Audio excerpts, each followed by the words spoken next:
conservative, because Russians at this point, they can, kind of like Germans, they don't give a shit about nudity. Of that bridge being so forcefully impactful. Yeah. And it's like, well, I would say that's more impactful than, in terms of numbers and people, than those choosing not to come to Esalen because the tubs are nude. And I'm sure there's a side, honestly, about diversity and inclusion, and this is not inclusive.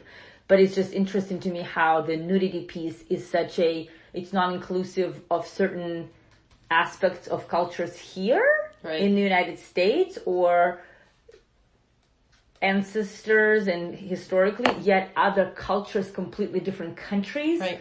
That is the edge that they will never experience anywhere else. And I don't want us to lose that edge. So speaking of the other countries, maybe I told you this, but somebody I talked to said, hey, I think I may have. Esselen's one of the wonders of the world. Oh, yeah, that's right. This idea of why are you filling it with people from within 100 miles? Why not fill it with high impact, people that have high impact in the world? Yeah. And so what are your thoughts about targeting social change types of people and leaders and entrepreneurs and people who have high impact to come to Esalen because of the limited resources? What would be your perfect... If you were like a university, they kind of map it out. They're like, we want so many out-of-state students. We want so many international students. That's how I would like it. So what would do you have a sense of what your map would look like of what? I would probably like it to be, well, I don't know, let's make it up. How about 30% highly influential, impact, oriented people? And it's like, well, how is that determined? And who determines that? I still would like 20% to be of those who would have never come here, thought they could ever manage to be in a place like that, or that place existed. Whether it's to be from economic standpoint, whether it's to be from cultural standpoint, whether it's to be from ethnic standpoint, all of that.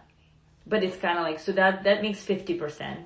And then 50%, and the percentage might be 30. I honestly feel like there still needs to be 30% for general, which we think, or those who are in the culturally influential, for General Joe Smith. Right. Because I truly believe in people's, I believe in wonder of humans. So just because somebody is not an entrepreneur and doesn't have 30,000 followers and doesn't do this big speech about social change and is a mother of two, or is an elderly person who their entire life devoted to, I don't know, their job and their family, that doesn't make them less than, to me. And doesn't make that they're not worthy of the impact that they might have. And I think my belief is that we just don't know where that impact goes, you know what I mean, and how it trickled out. But I feel like that, like when you drop, in those like ripples of the water, I think it's fair.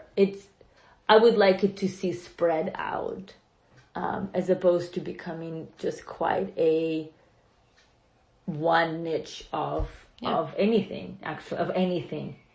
I don't want us to be General Joe Smith 100% either. You know what I mean? It's just kind of like, no, that's also not the impact.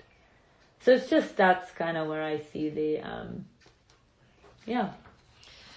So if you were to say, okay, I'm looking forward 3 years and we're here and kind of this looking towards the future, if you could identify, I don't know, your top three, what would be the top three priorities that you would, or considerations that as a leader in the organization, you would say, this is where we're going to put our attention where we decide to put it. But if it was up to you and you had the magic wand and you ascended to the top, where would you put our attention? Well, that's such,